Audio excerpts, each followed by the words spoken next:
Assalamualaikum warahmatullahi wabarakatuh.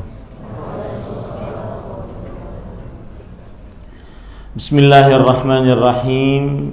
Innal hamdalillah nahmaduhu wa nasta'inuhu wa nastaghfiruh wa na'udzu billahi min shururi anfusina wa sayyiati a'malina. Man yahdihillahu fala mudilla lahu wa man yudlil fala hadiya lahu. وأشهد أن لا إله إلا الله وحده لا شريك له وأشهد أن محمدا عبده ورسوله يا أيها الذين آمنوا اتقوا الله حق تقاته ولا تموتن إلا وأنتم مسلمون يا أيها الناس اتقوا ربكم الذي خلقكم من نفس واحدة وخلق منها زوجها وبث منهما رجالا كثيرا ونساء واتقوا الله الذي تساءلون به والأرحام إن الله كان عليكم رقيبا يا أيها الذين آمنوا اتقوا الله وقولوا قولا سديدا يصلح لكم أعمالكم ويغفر لكم ذنوبكم ومن يطع الله ورسوله فقد فاز فوزا عظيما أما بعد فإن أصدق الحديث كتاب الله وأحسن الهدي هدي محمد صلى الله عليه وعلى آله وسلم وشر الأمور محدثاتها وكل محدثة بدعة وكل بدعة ضلالة وكل ضلالة في النار. Alhamdulillah, kita bersyukur pada Allah Subhanahu wa taala pada hari ini, hari Sabtu malam Ahad 17 Rabiul Akhir 1444 Hijriah, kita kembali dimudahkan oleh Allah Subhanahu wa taala untuk duduk bersama di Masjid Al-Ikhlas Dukuh Bima, Bekasi, dalam sebuah kajian tematik yang membahas tema silsilah amalan hati. Dan silsilah amalan hati yang pertama yang akan kita bahas adalah al-ikhlas, ikhlas. Salawat dan salam semoga selalu Allah berikan kepada Nabi kita Muhammad sallallahu alaihi wa ala alihi wasallam, pada keluarga beliau, para sahabat, serta orang-orang yang mengikuti beliau sampai hari kiamat kelak. Dengan nama-nama Allah yang husna dan sifat-sifat yang mulia, kita berdoa, Allahumma inna nas'aluka ilman nafi'an wa rizqan tayyiban wa amalan mutaqabbala, Allahumma amin. Ahibati fillah, jamaah Masjid Al-Ikhlas yang saya cintai karena Allah, afanillah wa iyyakum, semoga Allah Subhanahu wa taala selalu memberikan afiat kepada kita di dunia dan di akhirat. Ini adalah kajian-kajian yang akan datang insyaallah taala membahas tentang silsilah amalan hati. Dalam bahasa Arabnya a'malul qulub. Dan sekitar ada 12 amalan hati yang akan kita pelajari insyaallah taala. Semoga setiap pertemuannya selesai satu amalan hati sampai selesai. Amalan hati yang pertama yang akan kita bahas adalah al-ikhlas. Dan sebelumnya saya ingin menyebutkan bahwa a'malul qulub hiyal asl. Amalan hati adalah pokok, dia adalah sumber. Wa a'malul jawarih tab'un wa mukammilah. Sedangkan amalan-amalan lahiriah adalah pengikut dan penyempurna. Amalan-amalan qalbu adalah dia yang merupakan sumber, kemudian dia yang merupakan pokok dari seluruh amalan. Sedangkan amalan lahiriah seperti sholat, puasa, zakat, haji, baca Quran, berdoa. Amalan-amalan lahiriah ini adalah pengikut dari amalan hati dan penyempurna amalan hati. Bisa dikatakan amalan lahiriah tidak akan muncul kecuali dengan didahului dan bersumber dari amalan hati. Dan di dalam kesempatan ini juga patut diperhatikan bahwa hati yang dimaksud adalah bukan liver, tapi hati yang dimaksud adalah qalbu, yaitu apa yang ada di dalam perasaan kita, apa yang ada di dalam sanubari kita. Itu poin paling penting ketika kita membahas silsilah amalan hati, bukan silsilah amalan liver, tetapi amalan qalbu. Qalbu adalah perasaan yang ada di dalam dada kita, yang sangat erat kaitannya dengan seluruh anggota tubuh kita. Nah, silsilah amalan hati yang pertama yang kita bahas adalah keikhlasan. Dan sebelumnya saya ingin mengatakan ini kita belajar bersama. Bukan berarti yang sedang menyampaikan adalah yang sudah mengamalkan keikhlasan. Sangat jauh. Bahkan saya pribadi benar-benar ini sebagai cambuk diri sendiri, nasihat untuk diri sendiri agar benar-benar mengenal keikhlasan, kemudian bisa mengamalkannya. Baik.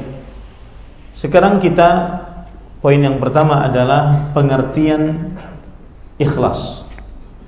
Secara bahasa, ikhlas adalah dari kata Arab akhlasa yukhlisu, dan artinya dalam bahasa Arab amhadha asy-syai' ja'alahu mahdan wa lam yakhlit ma'ahu ghairuhu. Artinya akhlasa yukhlisu, memurnikan sesuatu, menjadikan dia murni, tidak tercampur dengan selainnya. Ini adalah arti ikhlas secara bahasa. Adapun arti ikhlas secara istilah syariat disebutkan oleh para ulama dengan berbagai macam ungkapan. Yang pertama, perkataan Imam Ibnu Qayyim Al-Jauziyah rahimahullah dalam kitab beliau Madarijus Salikin, ikhlas adalah ifradul haqqi subhanahu bil qasdi fi ta'ah. Ikhlas adalah menjadikan Allah subhanahu wa ta'ala satu-satunya yang dimaksud dalam mengerjakan ketaatan. Ikhlas adalah menjadikan Allah satu-satunya yang dimaksud dalam mengerjakan ketaatan. Pengertian ini harus dijelaskan. Kita katakan tadi apa? Menjadikan Allah satu-satunya yang dimaksud. Dimaksud adalah perbuatan qalbu yang dimaksud dalam mengerjakan ketaatan. Saat kita mengerjakan ketaatan, baik itu mengerjakan kewajiban atau menjauhi larangan. Taat adalah mengerjakan kewajiban atau menjauhi larangan. Maka kita kerjakan, kita maksudkan itu adalah hanya untuk Allah. Itulah ikhlas. Saat sholat, maka kita menjadikan Allah maksud kita di dalam qalbu kita dari sholat kita. Saat kita berpuasa, kita menjadikan Allah satu-satunya yang kita maksud di dalam puasa kita, tidak ada yang lain. Itulah yang disebut dengan pengertian keikhlasan sebagai ungkapan yang pertama. Kemudian ungkapan yang kedua adalah dikatakan oleh Hudzaifah Al-Mar'ashi di dalam kitab At-Tibyan fi Adabi Hamalatil Quran. Beliau mengatakan al-ikhlas an tastawiya af'alul 'abdi fi adh-dhahiri wal batin. Ikhlas adalah samanya perbuatan hamba baik di hadapan khalayak ramai atau saat sendirian. Ikhlas adalah samanya perbuatan hamba baik di hadapan khalayak ramai atau saat sendirian.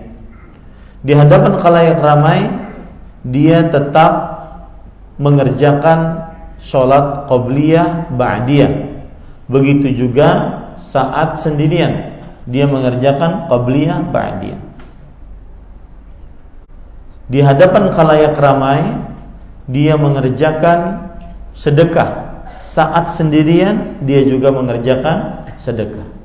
Di hadapan khalayak ramai dia membaca Al-Quran, berdoa, berzikir. Saat sendirian dia juga membaca Al-Quran, berdoa, berzikir.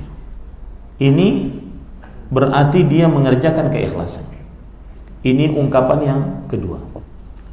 Ungkapan yang ketiga, dan ini adalah ungkapan yang paling komprehensif yang saya pribadi lihat di dalam pengertian keikhlasan. Ungkapan yang ketiga ini adalah disebutkan oleh Imam Ibnu Qayyim rahimahullah dalam kitab beliau Madarijus Salikin. Beliau mengatakan alla tatluba ala amalika syahidan illallah wala mujazian siwa. Tidak menuntut atas sebuah amalan seorang yang menyaksikan selain Allah. Tidak menuntut, maksudnya kita ketika beramal kita tidak menuntut ada orang yang menyaksikan selain Allah, dan tidak menuntut seorang yang memberi pahala selain Allah. Inilah keikhlasan. Jadi keikhlasan tidak ingin dilihat kecuali oleh Allah, dan tidak ingin dapat pahala kecuali hanya dari Allah Subhanahu wa ta'ala. Ini kira-kira 3 pengertian keikhlasan minimal yang sering disebutkan oleh para ulama. Yang pertama, menjadikan Allah satu-satunya yang dimaksud oleh qalbu kita saat mengerjakan ketaatan. Yang kedua, samanya amalan baik di hadapan orang banyak atau saat sendirian. Itu ikhlas. Yang ketiga, tidak mencari seorang yang melihat amal kita selain Allah, dan tidak mencari seorang yang memberikan ganjaran atas amal kita kecuali Allah, kecuali dari Allah Subhanahu wa ta'ala. Ini adalah pengertian keikhlasan. Mudah-mudahan sudah bisa dipahami. Taib. Kemudian para ikhwan yang dirahmati oleh Allah Subhanahu wa ta'ala, poin yang kedua adalah hukum ikhlas. Apa hukum ikhlas? Kalau kita berbicara hukum, maka tidak lebih dari 5 hukum. Wajib, sunnah, mubah, makruh, haram. Maka hukum ikhlas adalah wajib dalam setiap ketaatan kepada Allah Subhanahu wa ta'ala. Karena di dalam Al-Quran ikhlas diperintahkan oleh Allah Subhanahu wa ta'ala. Seperti dalam surat Al-Bayyinah ayat 5, "Wa ma umiru illa liya'budullah mukhlishina lahuddin." Dan tidaklah manusia diperintahkan melainkan supaya mereka beribadah kepada Allah dengan ikhlas, hanya untuk Allah dalam menjalankan ketaatan. Ya. Jadi ketika Allah berfirman tidaklah mereka diperintahkan melainkan, ini ada peniadaan, setelahnya penetapan, menunjukkan pengkhususan. Tidaklah mereka diperintahkan melainkan supaya mereka beribadah dengan ikhlas. Artinya tidak ada perintah lain dalam ibadah kecuali mengikhlaskan ibadah tersebut. Khusus dalam ibadah, perintahnya adalah mengikhlaskan ibadah tersebut. Apa arti mengikhlaskan? Berarti menjadikan Allah yang dimaksud oleh qalbu kita saat mengerjakan ibadah tersebut. Atau saat mengerjakan ibadah tersebut kita tidak mencari yang melihat kita kecuali Allah. Kita tidak mencari yang memberi ganjaran kepada kita kecuali Allah Subhanahu wa taala. Nah, bahkan Nabi kita Muhammad sallallahu alaihi wasallam diperintahkan oleh Allah untuk beribadah dengan ikhlas. Ini menunjukkan wajib hukumnya beribadah dengan ikhlas. Dalam surah Az-Zumar ayat 14, Allah berfirman, "Qulillaha a'budu mukhlishan lahu dini." Katakanlah wahai Muhammad, hanya Allah yang aku ibadahi dengan ikhlas, hanya untuknya dalam mengerjakan ketaatan. Ya. Jadi berdasarkan ayat ini juga hukum ikhlas adalah wajib. Hukum ikhlas adalah wajib. Taib. Kemudian ahibati fillah, afanillah wa iyyakum. Selanjutnya itu dari Al-Qur'an, dari hadis Rasul yang menunjukkan bahwa hukum ikhlas adalah wajib, yaitu hadis atau keumuman hadis riwayat Bukhari dan Muslim. Rasulullah sallallahu alaihi wasallam bersabda, "Innamal a'malu binniyat wa innama likulli imri'in ma nawa." Sesungguhnya amalan-amalan tergantung niatnya, dan sesungguhnya seseorang akan mendapatkan apa yang ia niatkan. Ada yang mengatakan niat di sini adalah ikhlas. Coba kita ganti kata niat di sini dengan keikhlasan. Sesungguhnya amalan-amalan tergantung keikhlasannya. Apakah diterima atau tidak tergantung keikhlasannya. Nah, ini dalil yang menunjukkan bahwa wajib ikhlas. Dan wajib pengertiannya adalah ma amara bihi syari' amran jaziman ustuhiqqa bil 'adzabi tarikuhu 'amdan mutlaqa. Perintah yang diperintahkan oleh syariat dengan perintah yang keras, diancam dengan siksa bagi siapa yang meninggalkannya dengan sengaja secara mutlak. Perintahnya keras, jika ditinggalkan diancam dengan siksa. Itu pengertian wajib. Taib, lihat lagi para ikhwan yang dirahmati oleh Allah Subhanahu wa taala. Dalil yang menunjukkan bahwa ikhlas adalah wajib hukumnya berdasarkan hadis-hadis Rasul sallallahu alaihi wa ala alihi wasallam. Di antaranya yaitu Rasulullah sallallahu alaihi wasallam bersabda, "Innallaha la yaqbalu minal a'mali illa ma kana khalisan wa btughiya bihi wajh." Sesungguhnya Allah tidak menerima dari amalan-amalan kecuali yang ikhlas. Apa tadi pengertian ikhlas? Kecuali yang menjadikan di dalam amalannya hanya Allah yang dimaksud, atau kecuali yang dicari dalam amalannya hanya Allah yang melihatnya dan hanya Allah yang memberi pahala atasnya. Ini hadis sahih menunjukkan bahwasanya wajibnya ikhlas. Baik. Kemudian pada ikhwan yang dirahmati oleh Allah, sekarang kita ingin lihat poin ketiga. Agungnya keikhlasan melalui perkataan para ulama salaf. Agungnya keikhlasan melalui perkataan para ulama salaf. Di dalam kitab Jami'ul Ulum wal Hikam,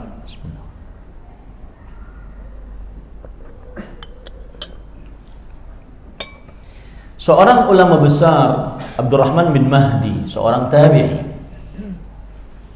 beliau berkata, "Law sannaftu kitaban fil abwab la ja'altu haditha Umar bin al-Khattabi fil a'mal bin niyat fi kulli bab." Kalau aku menulis sebuah kitab, maka niscaya aku akan tulis hadis tentang niat, hadis tentang keikhlasan di setiap bab dari kitab tersebut. Menunjukkan bagaimana pentingnya perkara keikhlasan, niat keikhlasan di dalam beramal.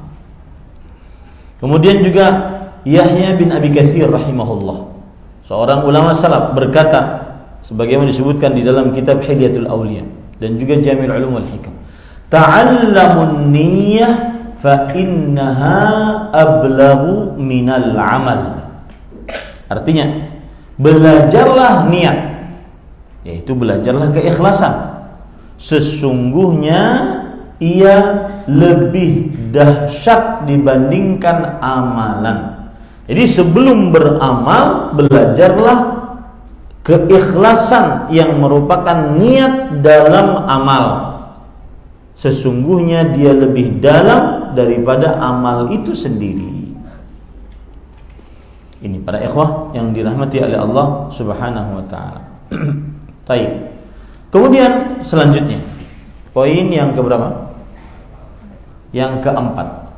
Buah manis keikhlasan dalam beramal ibadah. Apa buah manis keikhlasan dalam beramal ibadah? Yang pertama adalah diterimanya amal ibadah yang ikhlas. Diterimanya amal ibadah yang ikhlas oleh Allah Subhanahu wa taala. Sebagaimana hadis yang sudah saya sebutkan tadi, hadis riwayat Imam An-Nasa'i, disahihkan oleh Imam Al-Albani rahimahullah, dari Abu Umamah Al-Bahili radhiyallahu an, bahwa Nabi Muhammad sallallahu alaihi wasallam bersabda, "Innallaha la yaqbalu minal amali illa ma kana lahu khalisan wa butughiya bihi wajh." Sesungguhnya Allah tidak menerima dari amalan kecuali yang ikhlas hanya untuk Allah dan yang dicari dengan amalan tersebut wajah Allah. Ini dalil atas buah manis ikhlas adalah diterimanya amal ibadah yang ikhlas. Yang kedua, berpahalanya amalan yang ikhlas. Kalau tadi diterima, ini yang kedua, berpahalanya amalan yang ikhlas. Walaupun amalnya kecil, tetapi jika diniati dengan ikhlas, maka berpahala yang besar di sisi Allah. Sebagaimana hadis riwayat Imam Bukhari dan Muslim dari Sa'ad bin Abi Waqqas radhiyallahu anhu, bahwa Rasulullah sallallahu alaihi wasallam bersabda, "Innaka lan tunfiqu nafaqah tabtaghi biha wajha Allah illa ujirta 'alaiha." Sesungguhnya tidaklah engkau menafkahkan sebuah nafkah, engkau berharap dengan nafkah tersebut wajah Allah, ikhlas ini, melainkan engkau diberikan pahala atasnya. Amalan yang ikhlaslah yang dapat pahala dari Allah. Ini yang kedua. Makanya Abdullah bin Mubarak rahimahullah mengatakan, rubba amalin saghirin tukatsiruhun niyah. Berapa banyak amalan yang remeh di sisi manusia, tetapi akibat keikhlasan jadi besar di sisi Allah.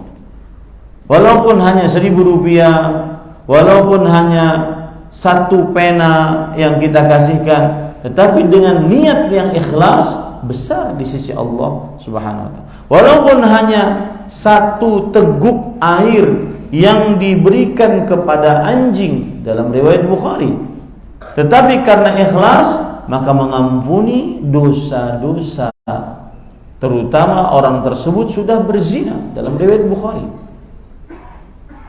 Kanat imra'atun baghiyun min baghaya Bani Israel. Ada seorang wanita pezina, pelacur dari wanita-wanita pezina, pelacur di zaman Bani Israel. Ra'at kalban yutifu birakiyah. Dia melihat seekor anjing mengelilingi sumur. Kada yaqtuluhul 'atash. Anjing tersebut hampir saja mati kehausan.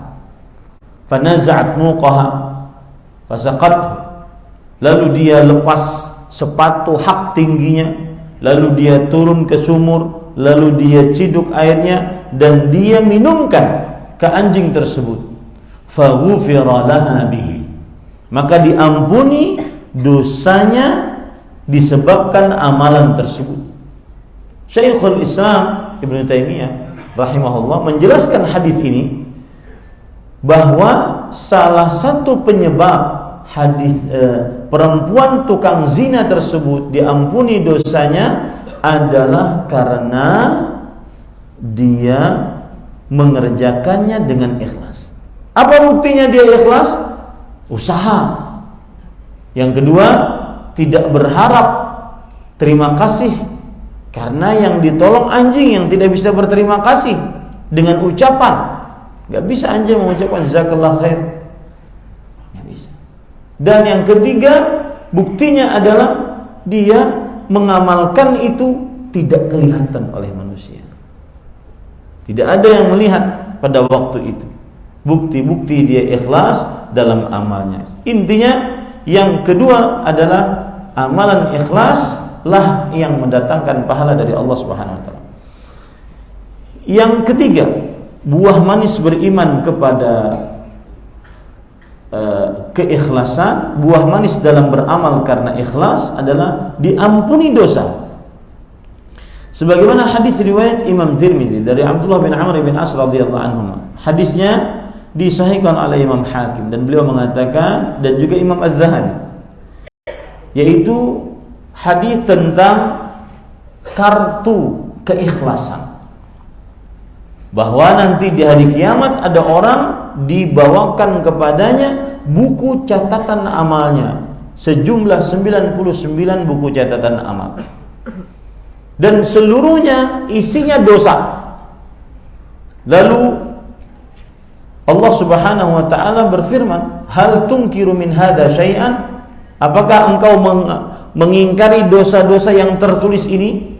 Ada yang engkau ingkari? Orang tersebut menjawab, la ya Rabb, tidak ada wahai Rabbku.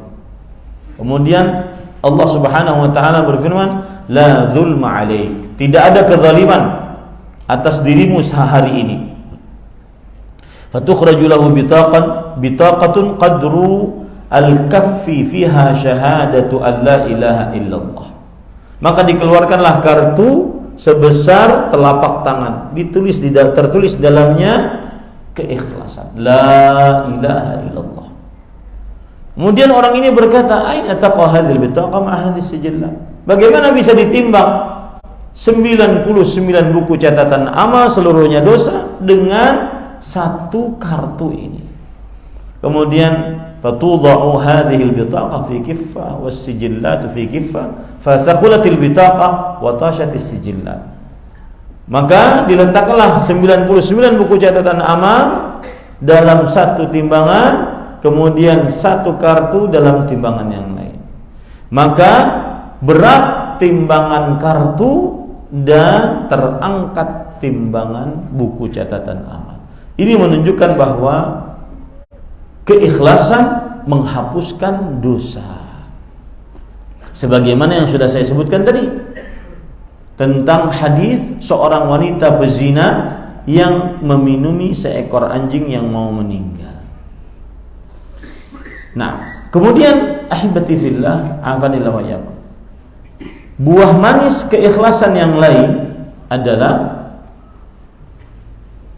seorang dengan niat yang ikhlas akan mendapatkan pahala sempurna meskipun belum mengamalkannya. Meskipun belum beramal, tetapi karena punya niat yang ikhlas, maka akan mendapatkan pahala yang sempurna. Di antaranya hadis riwayat Muslim dari Anas bin Malik radhiyallahu anhu, "Man sa'ala asy-syahadata bi sidqin ballaghahu Allahu manazil asy-syuhada wa in mata 'ala firasy." Siapa yang memohon kepada Allah mati syahid dengan ikhlas. Mati syahid dengan ikhlas. Benar-benar niatannya menjadikan hanya Allah yang dia maksud di dalam qalbunya. Siapa yang memohon kepada Allah mati syahid dengan ikhlas, Allah akan sampaikan dia kepada derajat orang-orang yang mati syahid, meskipun dia meninggal di atas kasurnya, bukan di atas medan pertempuran. Niat yang ikhlas membawa seseorang mendapatkan pahala meskipun belum beramal. Contoh yang lain lagi, di dalam hadis yang diriwayatkan oleh Imam Ibnu Majah dan Imam Ahmad dari Abi Kabsyah Al-Anmari radhiyallahu anhu, Rasulullah SAW bersabda, "Mathalu hadhihi al-ummati kamathali arba'ati nafar." Perhatikan, silahkan cek diri kita, masuk ke dalam mana kita. Perumpamaan umat ini seperti ada 4 orang, 4 jenis manusia. Yang pertama, rajulun atahu Allahu malan wa ilman. Orang yang dikasih oleh Allah ilmu dan harta. Ilmu dan harta. Huwa ya'malu fi malihi yunfiquhu fi haqqihi. Dia mengamalkan ilmunya dan mensedekahkan hartanya. Ini paling istimewa. Yang kedua, rajulun atahu Allah ilman wa lam yutihi malan. Fahuwa yaqul law kana li mithlu hadza amiltu fihi mithla alladhi ya'mal. Yang kedua, cuma diberikan ilmu, tidak diberikan harta. Tetapi yang berilmu ini berniat, kalau aku punya harta seperti si fulan, aku akan beramal seperti amalannya fulan tersebut. Maka kata Rasulullah SAW, fahuma fil ajri sawa. Maka 2 orang ini pahalanya sama.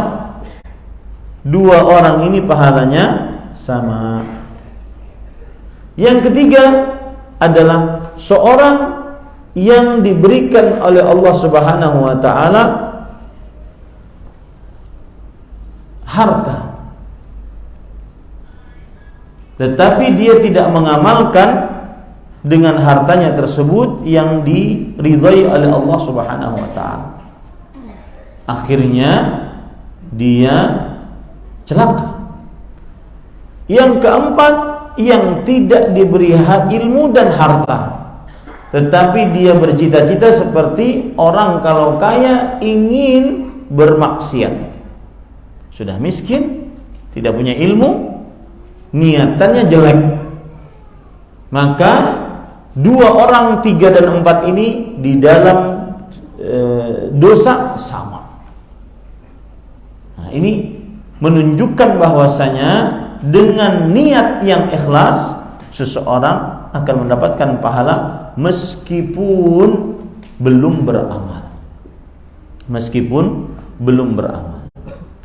Contoh yang lain lagi, keutamaan yang lain lagi dari buah manis keikhlasan adalah akibat keikhlasan, maka sebuah kebiasaan bisa menjadi bernilai ibadah dan mendapatkan kedudukan yang tinggi di sisi Allah.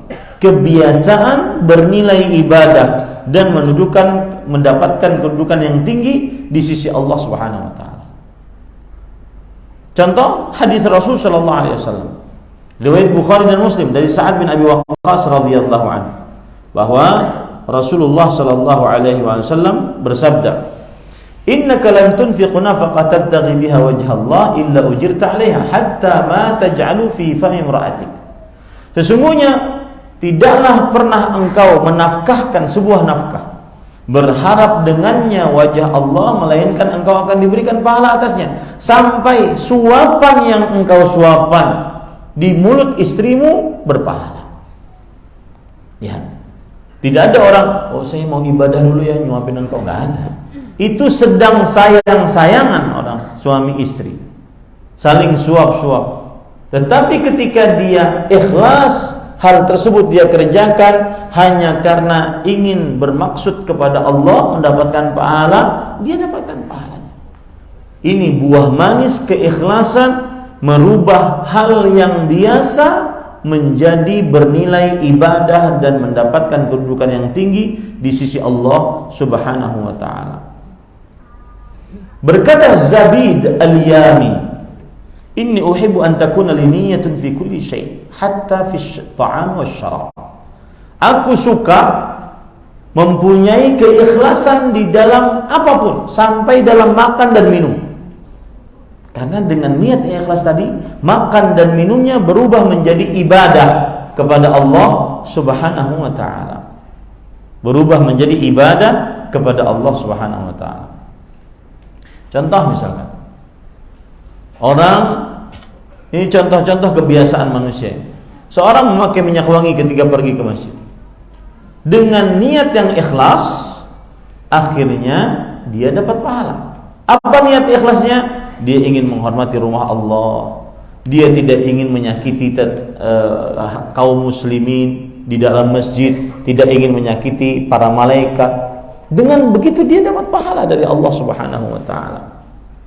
Dan seterusnya seperti itu. Ya, taib.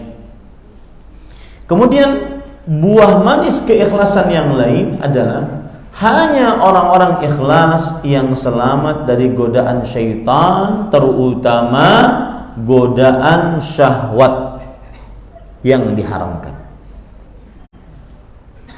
Hanya orang-orang yang ikhlas yang selamat dari godaan syaitan, terutama godaan syahwat yang diharamkan. Seperti kisahnya Nabi Yusuf alaihissalam. Allah berfirman, "Walaqad hamma bihi wa hamma biha laula ar-ra'a burhana rabbih. Kadzalika linasrifa anhu as-su'a wal fahsya innahu min ibadinal mukhlasin." Yang artinya, sungguh Nabi Yusuf telah berhasrat dengannya, dan perempuan tersebut telah berhasad dengan Nabi Yusuf. Kalau seandainya Nabi Yusuf tidak melihat petunjuk cahaya dari Allah Subhanahu wa taala, demikianlah kami palingkan, jauhkan keburukan dari hamba-hamba kami. Sesungguhnya Nabi Yusuf termasuk hamba-hamba kami yang ikhlas. Orang yang ikhlas akan terlepas dari godaan syahwat yang diharamkan. Makanya salah satu cara kiat agar terlepas dari menonton yang haram saat sendirian setiap malam, maka ikhlaskanlah hanya untuk Allah Subhanahu wa taala Islam kita. Niscaya kita akan terselamatkan dari kebiasaan buruk menonton yang haram. Karena hanya orang yang ikhlas, benar-benar memurnikan ibadah takutnya kepada Allah, yang benar-benar dijaga oleh Allah Subhanahu wa taala. Makanya ada perkataan Ma'ruf Al-Qurhi, seorang ulama, di dalam kitab Ihya Ulumuddin disebutkan, "Ya nafsu akhlisi tatakhallasi." Wahai jiwa, ikhlaslah engkau, maka engkau akan selamat. Wahai jiwa, ikhlaslah engkau, engkau akan selamat dari godaan syaitan, godaan yang berupa syahwat yang diharamkan. Nah, kemudian para ikhwan yang dirahmati oleh Allah Subhanahu wa taala, termasuk dari buah manis keikhlasan yang lain adalah seorang yang ikhlas akan mendapatkan jalan keluar dari kesulitan. Mendapatkan jalan keluar dari kesulitan. Seperti cerita 3 orang yang masuk ke dalam goa, kemudian masuk ke dalam goa karena hujan. Mereka berteduh dalam goa. Kemudian ternyata batu menutupi mulut goa. 3 orang tersebut tidak bisa keluar. Lalu yang satu mengatakan, "Ya Allah, sesungguhnya aku memiliki 2 orang tua yang sudah tua renta. Setiap kali aku mengembala kambing, kemudian aku pulang dan aku memerah susu kambing tersebut untuk aku berikan kepada kedua orang tuaku sebelum anak istriku. Suatu malam aku datang dan kedua orang tuaku sedang tidur. Maka aku tidak suka untuk membangunkan keduanya. Sedangkan anak-anakku mereka kelaparan, tidak mendapatkan minuman susu. Maka ketika pagi baru aku berikan kepada kedua orang tuaku tersebut. Ya Allah, jika in kunta ta'lamu anni fa'altu dzalika ibtigha'a wajhik fa'fruj 'anna ma furjatan nara minhas sama. Ya Allah, jika engkau tahu bahwa yang aku kerjakan itu adalah mencari wajahmu, yaitu ikhlas, maka keluarkanlah kami dari goa ini agar kami bisa melihat langit. Ini orang pertama. Yang kedua, ya Allah, aku menyukai seorang perempuan. Dia adalah sepupuku, anak pamanku. Sebagaimana seorang lelaki sangat suka kepada perempuan. Kemudian suatu saat dia memerlukan uang dan aku beri dia. Tetapi dengan syarat agar dia melayani syahwatku. Ketika aku sudah duduk di antara kedua kakinya, perempuan tersebut berkata, takutlah engkau kepada Allah. Keperawanan ini tidak boleh direnggut kecuali dengan cara yang sah. Maka aku pun bangun, aku tinggalkan dia. Ya Allah, in kunta ta'lamu anni fa'altu ibtigha'a wajhik fafruj 'anna ma nahnu fi. Ya Allah, jika engkau tahu bahwa yang aku lakukan tersebut meninggalkan orang yang aku cintai karena hanya ingin mengharap wajahmu, berharap pahala darimu. Ini menunjukkan bahwasanya meninggalkan maksiat bisa ikhlas di dalamnya. Bukan hanya mengerjakan ketaatan, tapi meninggalkan maksiat karena Allah. Maka lepaskanlah kami dari kesulitan ini. Bergeraklah sedikit-sedikit. Yang ketiga adalah, ya Allah, aku mempunyai seorang pegawai.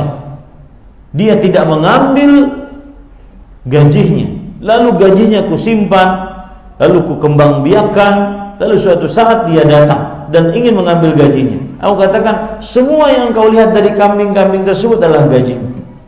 Kemudian dia ambil tanpa ada sisa sedikit pun. Ya Allah, in kunta ta'lamu anni fa'altu dzalika ibtigha'a wajhik fafruj 'anna. Jika engkau tahu bahwa apa yang aku lakukan tersebut hanya ikhlas karena engkau, maka yaitu menjaga amanah orang, ikhlas hanya karena engkau, maka lepaskanlah, bebaslah kami dari batu ini. Akhirnya mereka bisa keluar. Ini bukti nyata bahwasanya keikhlasan bisa menghilangkan kesulitan-kesulitan dunia. Baik. Kalau itu tadi buah manis dari keikhlasan, sekarang kita ingin mempelajari apa buruknya amalan tidak ikhlas. Yang pertama, tidak masuk surga. Buruknya amalan tidak ikhlas. Yang pertama, tidak masuk surga. Dalam hadis riwayat Imam Abu Dawud dari Abu Hurairah radhiyallahu an, Rasul sallallahu alaihi wasallam bersabda, "Man ta'allama ilman yubtagha bihi wajhullah, la yata'allamu illa liyusiba bihi 'aradan min ad-dunya, lam yajid 'arfal jannah yaumal qiyamah."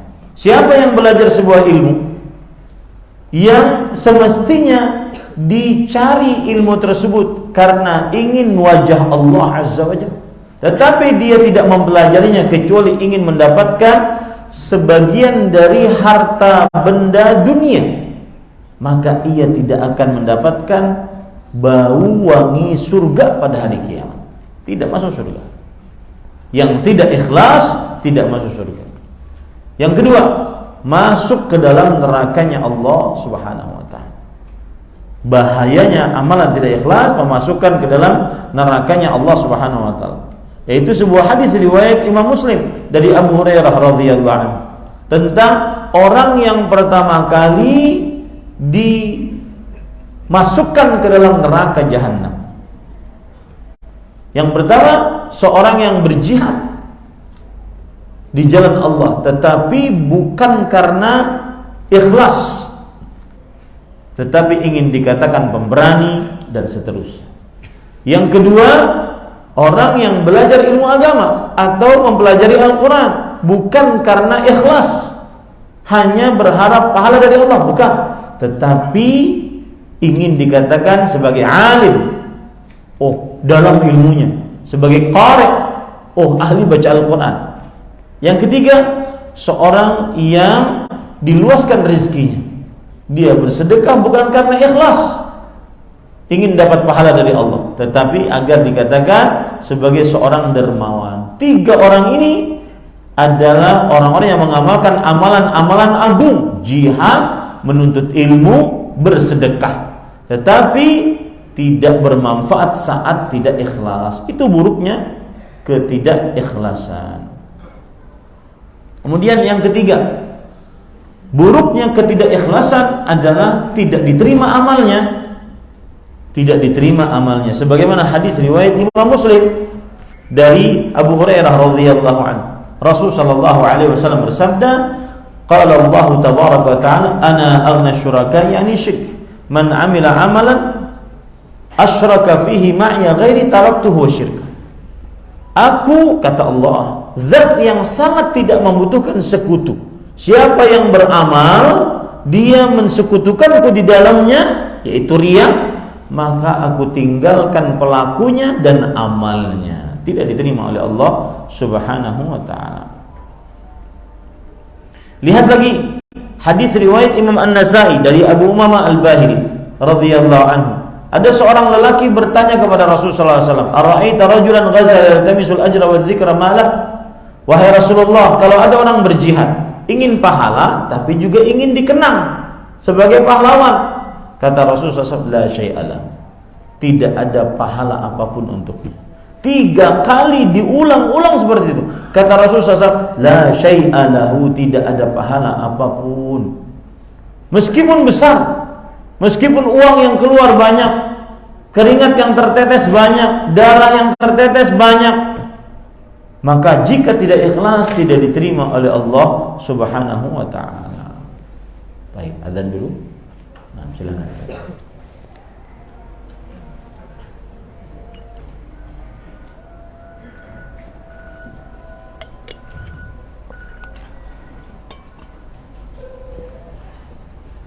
Allahu Akbar,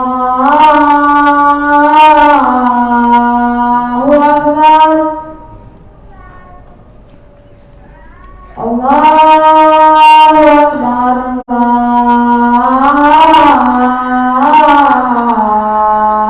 Allahu Akbar. Asyhadu an la ilaha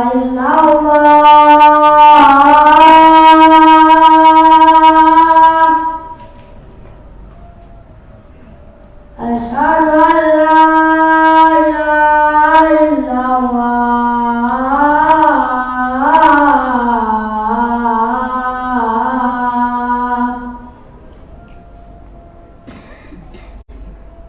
Asyhadu anna Muhammadar Rasulullah.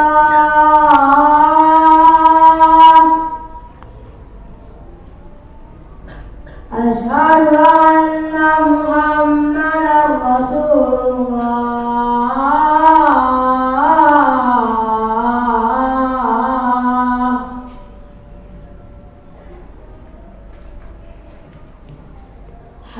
'alas shalah.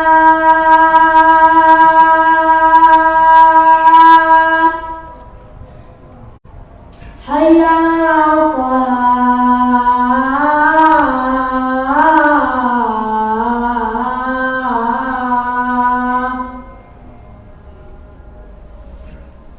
Hayya 'alal falah.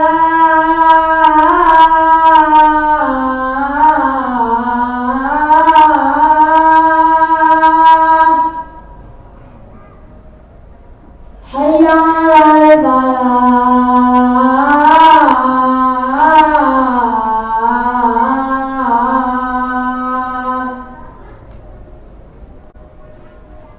Allahu akbar, Allahu akbar. La ilaha illallah.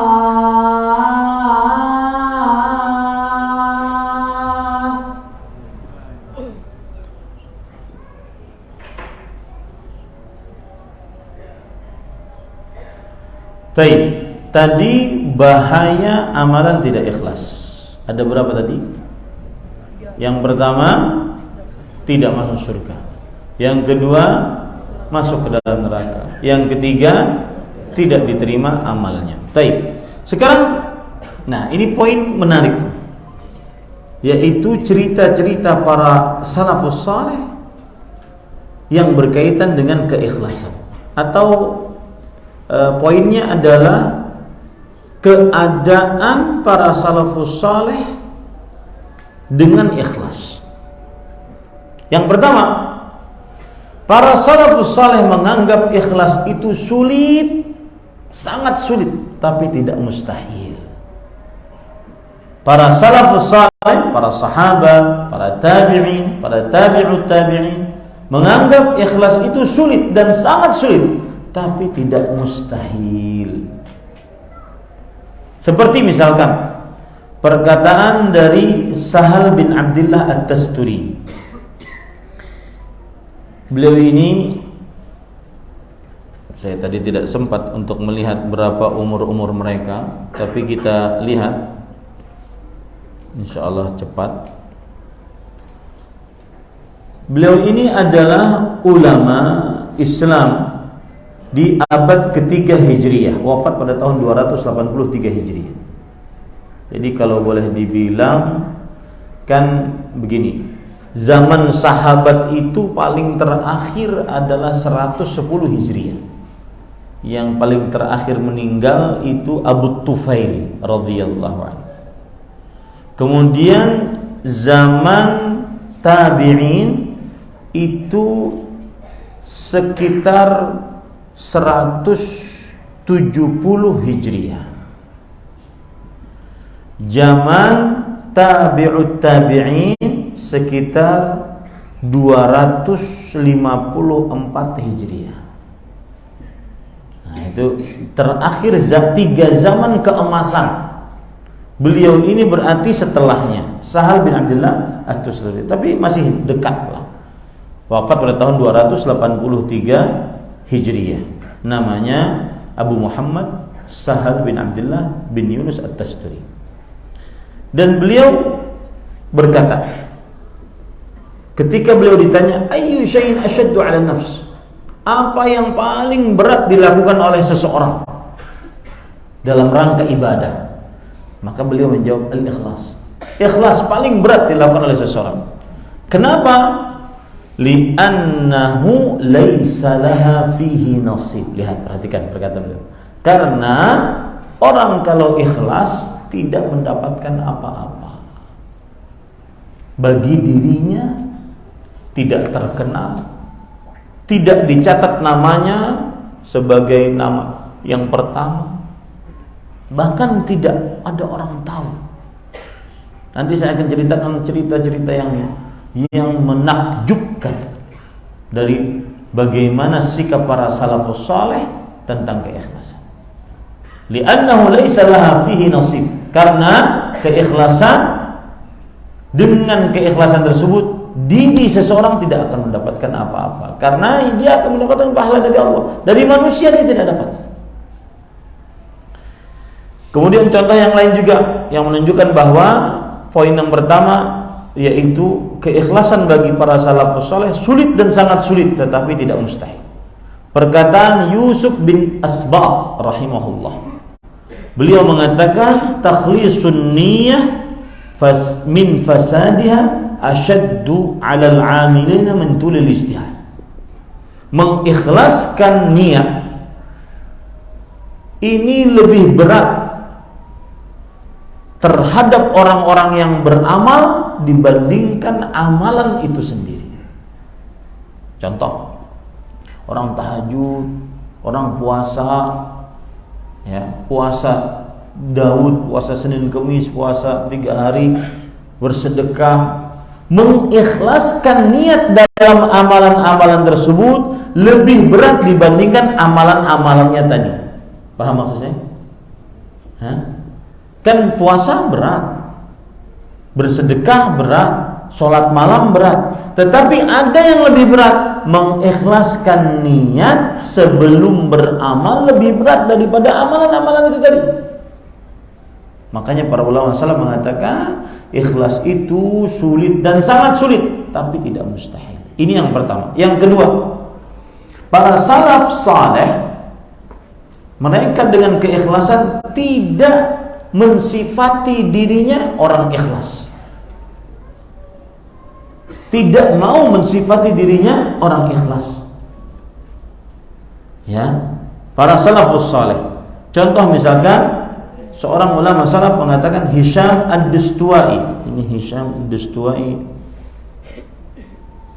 Karena kalau kita tahu ini umur berapa begitu ya, jadi semakin semangat kita.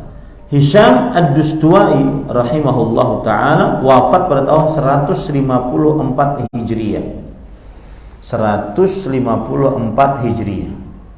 Dan beliau adalah seorang tabi'i karena bertemu dengan sahabat-sahabat yang kecil. Hisham bin Abi Abdullah ad-Dustuwai. Baik. Beliau berkata, perhatikan baik-baik. Wallahi ma astati an aqul inni dhahabtu yawman qattu atlubul hadith uridu bihi wajah Allah azza wa jalla. Demi Allah, aku tidak sanggup untuk mengucapkan setiap aku pergi mencari ilmu hadis, aku ingin wajah Allah, aku ikhlas dalam, aku nggak bisa katakan itu. Jadi para salafus saleh terhadap keikhlasan mereka tidak mensifati diri mereka seorang ikhlas. Seorang yang ikhlas tidak mensifati diri mereka. Lalu Hisham ad-Dustuwai beliau berkata seperti, demi Allah, setiap kali aku hadir ke pengajian aku tidak pernah ikhlas. Sekarang coba, itu kan beliau berbicara tentang dirinya sendiri. Sekarang bagaimana orang lain berbicara tentang beliau? Misalkan Imam Syu'bah bin Al-Hajjaj Al-Wasiti rahimahullah. Beliau mengatakan, ma aqulu inna ahadan yatlubul hadith yuridu bihi wajah Allah illa Hisham ad-Dustuwai. Aku tidak pernah mengatakan untuk seorang pun ada orang yang menuntut ilmu hadis yang menginginkan wajah Allah kecuali Hisham ad-Dustuwai. Tapi diri beliau sendiri tidak mau mensifati dirinya sebagai seorang yang ikhlas. Ini sikap para salafus saleh terhadap ikhlas. Tidak mensifati dirinya sebagai orang yang ikhlas. Selalu mengoreksi niatnya. Enggak, tadi enggak ikhlas. Enggak ikhlas. Ya. Bahkan disebutkan oleh Syadh bin Fayyad tentang Hisham ad-Dustuwai, baka Hishamun hatta fasadat ainu. Hisham suka menangis sampai matanya rusak, saking sukanya menangis. Ini yang tadi mengaku tidak ikhlas tadi. Itu sikap salafus saleh terhadap keikhlasan, mengaku tidak ikhlas untuk dirinya sendiri. Dan Hisham sering berkata, idza faqadatis siraj zakartu dhulmatal qabr. Jika sudah lampu mati, gelap, maka aku ingat kegelapan kuburan. Allah musta'an. Kegelapan kuburan. Ini para ikhwan yang dirahmati oleh Allah Subhanahu wa taala. Lihat lagi perkataan Yusuf bin Al-Husain, a'azzu syai'in fid dunya al-ikhlas. Yang paling berharga di dunia ini adalah ikhlas. Kenapa? Maksudnya paling berharga, paling sulit untuk didapat.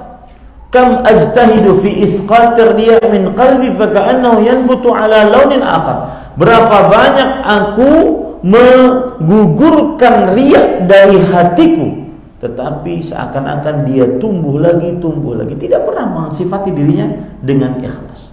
Itu sikap yang kedua. Sikap yang pertama apa tadi? Merasa sulit ikhlas, tapi tidak mustahil. Sikap yang kedua apa? Tidak mensifati diri dengan keikhlasan. Yang ketiga, para salafus saleh dengan keikhlasan mereka senantiasa menyembunyikan amal. Senantiasa menyembunyikan amal. Al-Hasan Al-Basri bercerita, "In kana ar-rajula qad jama'a al-Qur'an wa ma yash'uru bihi jaruh."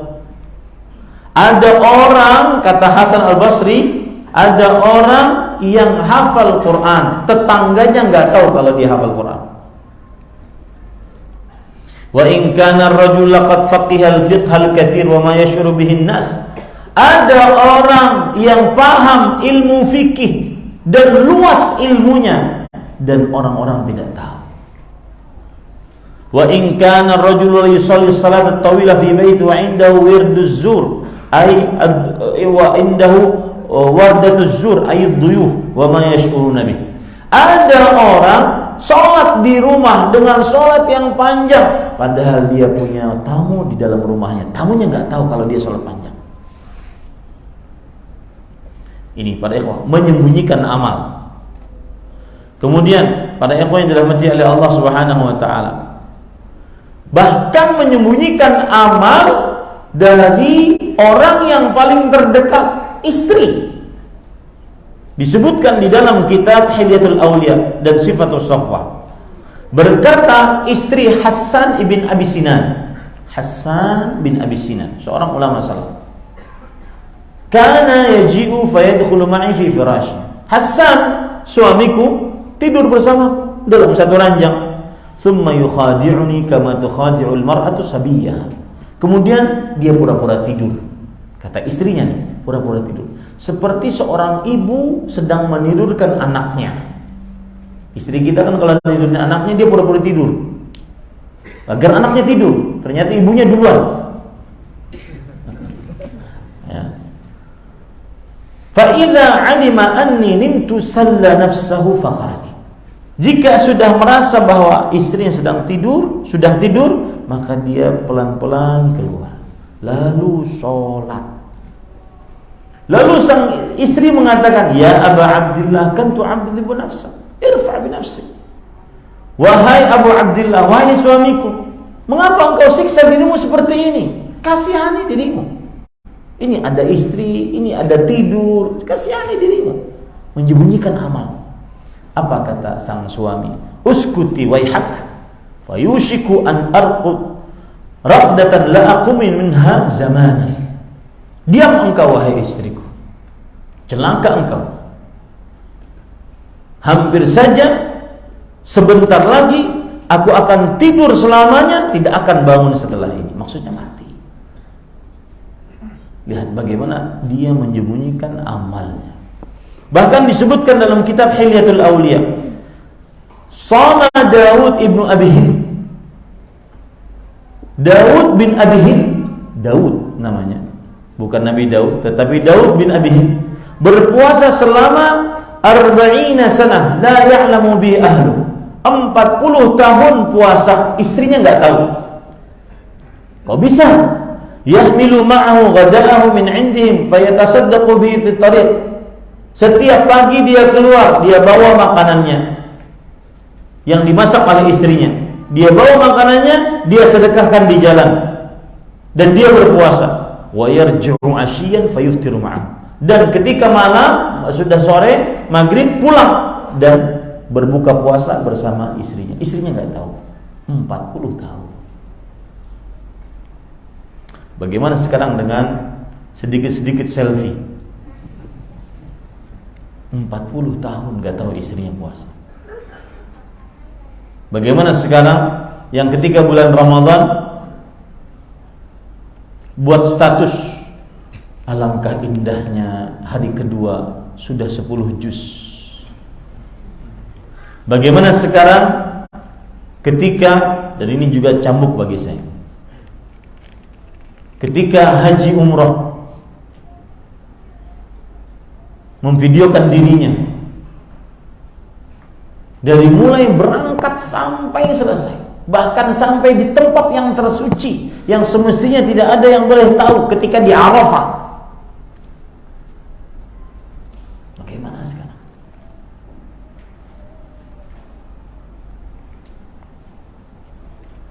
Syekh Abdul Razzaq bin Abdul Muhsin Al-Abbad hafizahullah pernah ditanya tentang seseorang, Syekh, bagaimana kalau pendakwah ingin memvideokan dirinya saat haji dari mulai awal sampai akhirnya?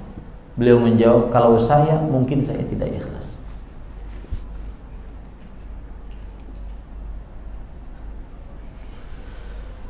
Allah musta'an. Makanya saya katakan tadi dari awal, ini adalah nasihat untuk pribadi sebelum Bapak Ibu saudara-saudari sekalian. Bahkan yang lebih luar biasa lagi, menyembunyikan dirinya saat jihad. Allahu Akbar. Jihad adalah amalan yang tidak harus terlihat. Coba perhatikan, sebuah kisah disebutkan di dalam kitab Tarikh Baghdad, sejarah kota Baghdad. Berkata Abdah bin Sulaiman, kunna fi sariyatin ma'Abdillah bin Mubarak. Suatu ketika kami dalam pasukan kecil bersama Abdullah bin Mubarak di sebuah daerah di negara Romawi. Artinya mereka menyerang negara Romawi. Fasadafna al-adu. Maka pasukan kecil ini bertemu dengan musuh. Falamma taqal saffan, ketika sudah ada dua pasukan kaum muslimin, pasukan kaum kafirin. Kharaja rajulun min al-adu fada'a lil biraz. Dari musuh mengeluarkan satu orang, kemudian mengajak tandem satu orang. Fakharaja rajulun muslim fataradahu fata'anu faqatala. Keluarlah dari sini seorang muslim, kemudian dia berperang satu lawan satu, kemudian dia bunuh, dia tebas lehernya dan dia bunuh. Keluar yang lain lagi, kemudian yang ini tetap yang keluar, dia tebas, dia bunuh. Kemudian keluar yang ketiga, dia tebas, dia bunuh lagi, menang. Fazdahaman nasu alaih liya'rifuman. Maka orang-orang pun berkumpul, siapa nih orang? Karena bertutup. Fa idza huwa yalthimu wajah. Dia menutup wajahnya. Kan tinggal matanya saja terlihat. Qala Abdah. Kata Abdah yang punya cerita ini, kuntu fi man zaham. Aku termasuk orang yang mendekati dia. Liyu'raf fa akhadtu bi tarafi kummihi famadadtuhu. Maka aku buka agar aku tahu siapa orang tersebut. Fa idza huwa Abdullah bin Mubarak. Ternyata dia Abdullah bin Mubarak. Faqala la'iman li hadha alladhi kashafa wajha wa anta ya Aba Amr mimman yushanna'u alaina. Mimman yushanna'u alaina. Ketika terbuka tersebut, kemudian dia tahu itu adalah Abdah bin Sulaiman dan kunyahnya Abu Amr. Engkau kenapa buka, wahai Abdah? Engkau termasuk yang sudah menghinakan kami. Engkau termasuk yang sudah membuka amalan kami. Lihat, subhanallah. Ini para ikhwan yang dirahmati oleh Allah Subhanahu wa ta'ala. Kemudian lihat lagi para ikhwah yang dirahmati oleh Allah Subhanahu wa taala. Sikap yang lain yang dimiliki oleh para salafus saleh, tidak mau harta dunia saat beramal walaupun dikasih. Ini disebutkan di dalam kitab yang ditulis oleh Imam An-Nasai, Sunan An-Nasai. dari Shaddad ibn Al-Had, anna rajulan min al-Arab ja'a ila Nabi sallallahu alaihi wasallam fa amana bihi wattaba'. Ada seorang Arabi, orang Arab Badui, datang kepada Rasulullah SAW, beriman dan mengikuti Rasulullah SAW. Kemudian orang tersebut mengatakan, uhajiru ma'aka, aku akan berhijrah bersama engkau wahai Rasulullah SAW. Lalu Rasulullah SAW mengatakan kepada para sahabatnya, jaga orang tersebut. Falamma kanat ghazwatu ghanaman Nabi sallallahu alaihi wasallam sabiyan faqasama wa qasama lahu fa'ata ashabahu ma qasama lahu wa kana yar'a dhahrahum. Falamma jaa dafa'uhu ilayhi faqala ma hadha, qala qismun qasamahu Allah laka Nabi sallallahu alaihi wasallam fa akhadha fa jaa bihi Nabi sallallahu alaihi wasallam, ma hadha, qala qasamtuhu laka, qala ma ala hadha ittaba'tuka. Ketika Nabi Muhammad SAW berperang, dapat harta rampasan perang, kemudian Nabi Muhammad SAW bagi-bagi. Orang tadi yang baru masuk Islam, yang katanya aku berhijrah bersama engkau, maka dibagi juga oleh Rasulullah SAW. Lalu setelah itu dia datang kepada Rasulullah SAW. Wahai Rasulullah, apa ini? Kata Rasulullah SAW, pembagian harta rampasan perang. Kata orang tersebut, aku tidak mengikuti engkau untuk ini. Walakinni ittaba'tuka ala an urma ila hauna. Tetapi aku mengikuti engkau agar aku terbunuh di sini. Dia tunjuk, asyara ila halqihi, dia tunjuk panah kepada tenggorokannya. Bisahmin fa'amutu fa'adkhul jannah, agar aku kena anak panah, lalu aku mati, lalu aku masuk surga. Kemudian Rasulullah SAW bersabda, in tasduqillah yasduqka, jika engkau ikhlas, jujur karena Allah, Allah akan mengabulkan permintaan. Lalu setelah itu dia berperang, akhirnya dia terkena. Kemudian Nabi Muhammad SAW bertanya kepada para sahabatnya, cari orang tersebut. Kemudian dapat. Kemudian kata Rasulullah SAW, huwa, apakah kenanya di sini? Kata para sahabat, iya. Subhanallah. Kemudian Rasulullah SAW berkata, sadaqallahu fasaddaqah. Dia ikhlas kepada Allah, jujur karena Allah, Allah memberlakukan seperti niatannya. Maka kemudian Rasulullah SAW bersabda, Allahumma hadza 'abduk, ya Allah, ini hamba-Mu, kharaja muhajiran fi sabilik, dia keluar berhijrah karena engkau, faqutila syahidan, dan dia dibunuh dalam keadaan syahid, ana syahidun ala dzalik, aku akan menjadi saksi pemberat pahalanya kelak di hari kiamat. Allahu akbar. Kemudian sikap salafus saleh yang lain dengan keikhlasan, tidak suka ketemu orang. Karena kalau ketemu orang biasanya pura-pura. Biasanya pura-pura beramal, pura-pura saleh. Pura-pura.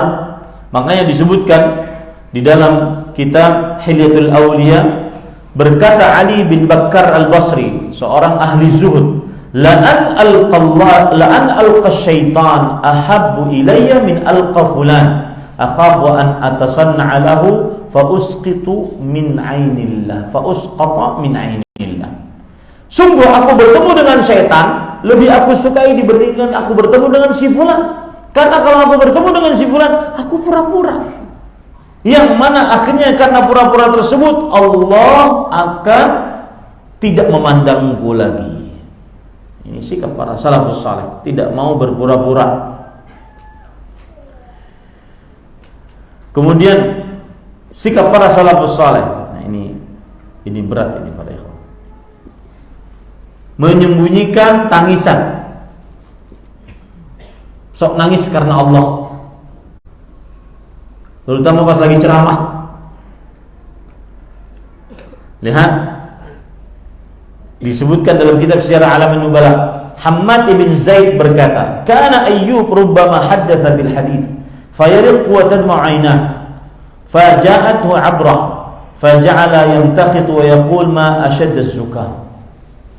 Ayyub bin Abi Tamim As-Sikhtiyani, seorang ulama salaf, jika beliau sedang meriwayatkan sebuah hadis, maka hati beliau sedih, kemudian air mata beliau mulai berlinang.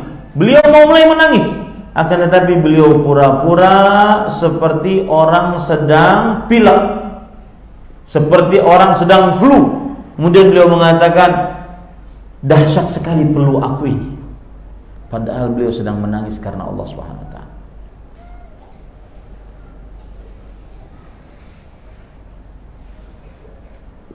Lihat lagi disebutkan di dalam kitab Hilatul Awliya, Muhammad bin Wasi' rahimahullah bercerita, "In kana ar-rajul yabki 20 sana wa imra'atuhu ma'ahu la ta'lam bih." Ada seorang suami menangis karena Allah di malam hari 20 tahun. Istrinya tidak tahu kalau dia mempunyai amalan seperti itu. Ini para ikhwah yang dirahmati oleh Allah Subhanahu wa taala. Cerita yang menarik. Imam Al-Mawardi. Al-Mawardi ini ulama Islam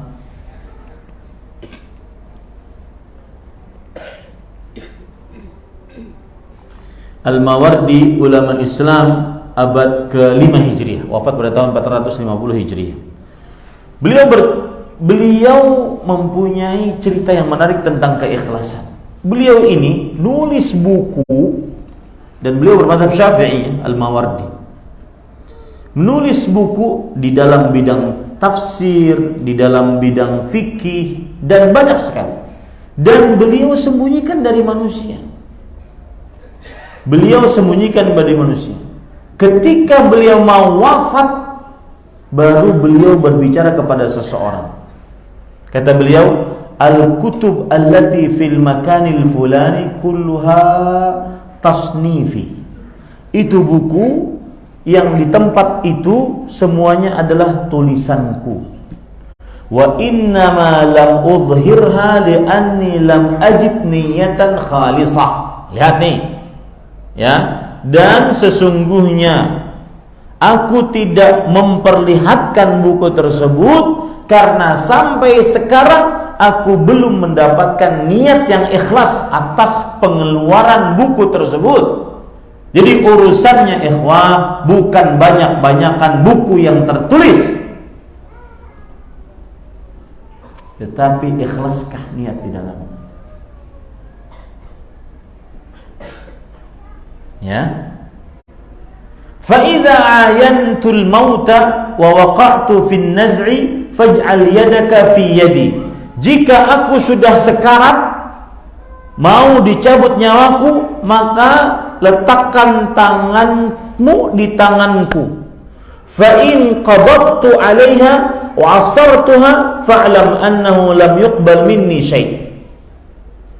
Jika aku berusaha dengan keras, aku pegang tanganmu dengan keras, ketahui baik-baik bahwa amalanku tadi, buku-bukuku itu tidak diterima sedikit pun.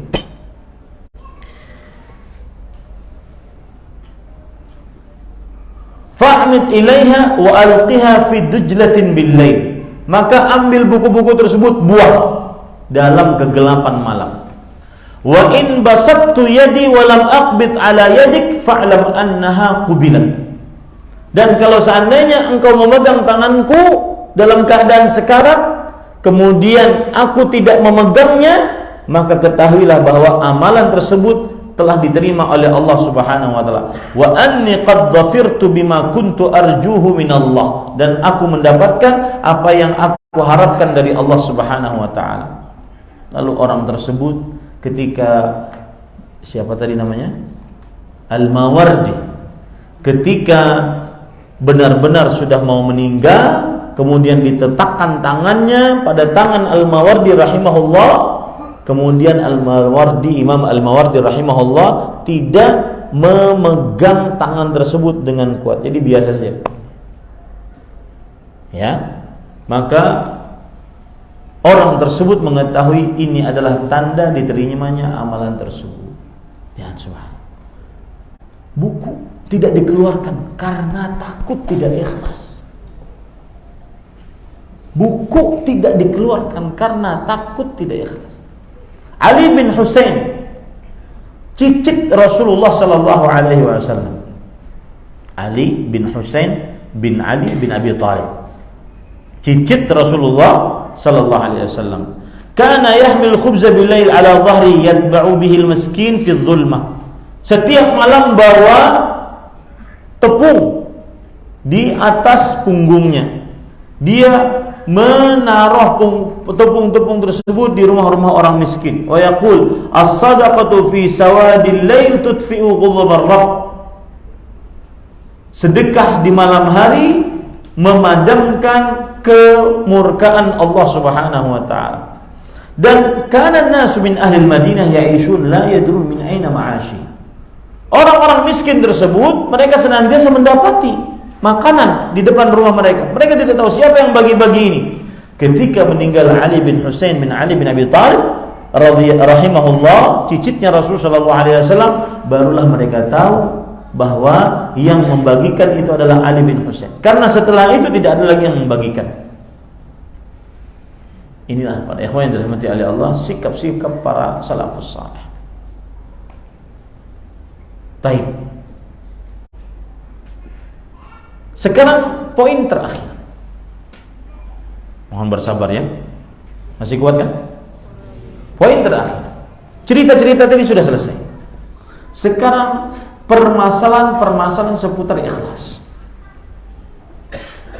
Apa permasalahan-permasalahan seputar ikhlas?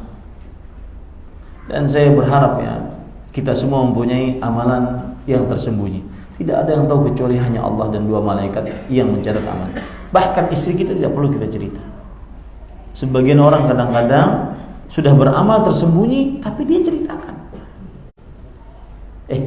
Ente tahu nggak depan Masjid Al-Ikhlas ada orang yang duduk-duduk situ? Kasihan ya. Kata-kata kasihan ya. Sebenarnya dia ingin cerita, saya pernah sedekah sama dia.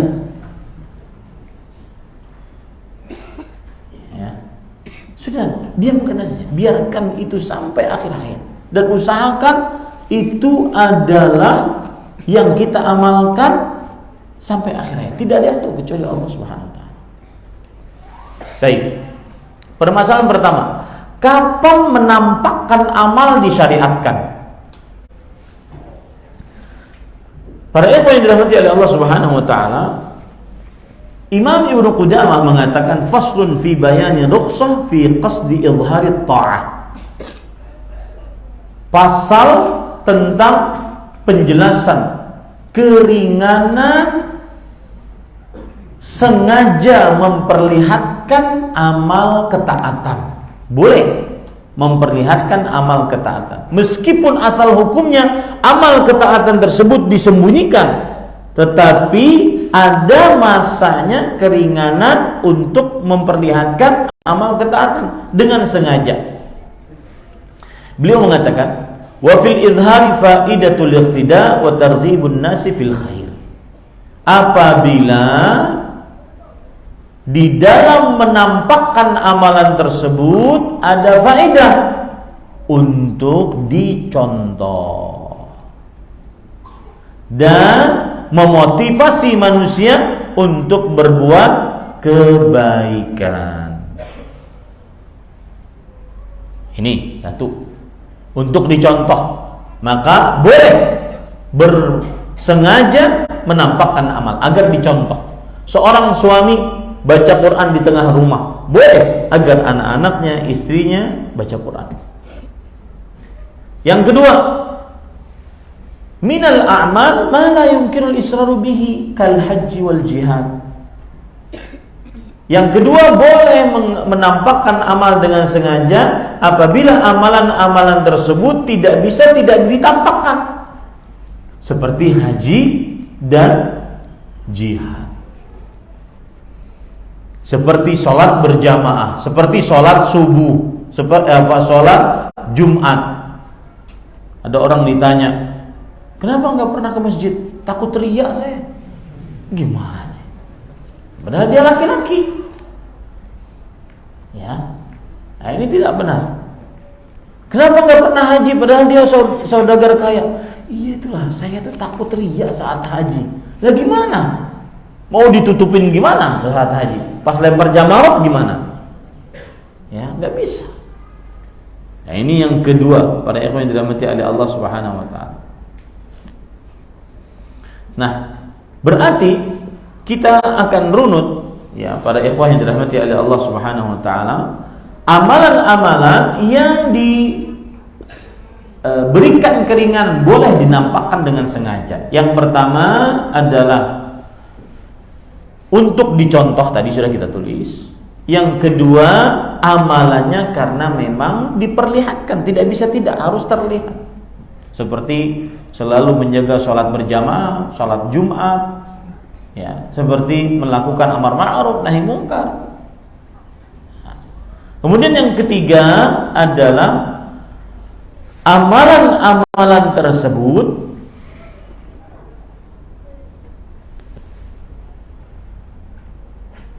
antara dibolehkan menampakkan dan dibolehkan menyembunyikan. Seperti sedekah. Sedekah itu boleh ditampakkan, boleh disembunyikan.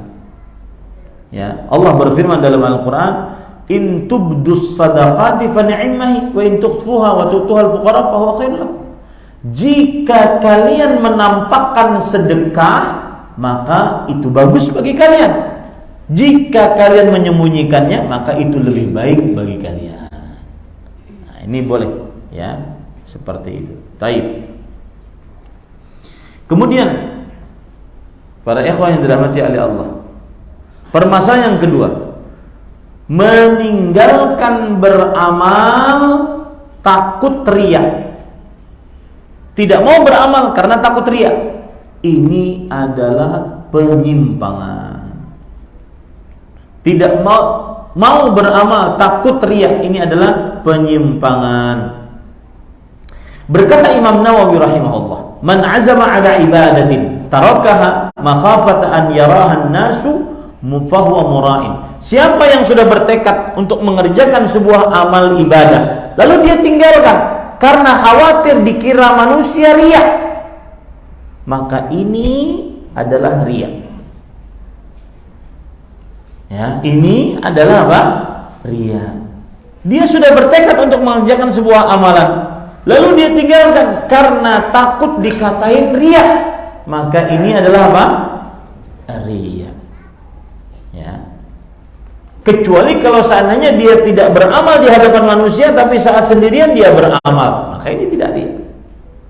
Tapi kalau seandainya dia tinggalkan amal itu, benar-benar dia tinggalkan karena takut riya, berarti yang ada dalam pikirannya apa? Yang ada dalam pikirannya apa? Pikiran manusia.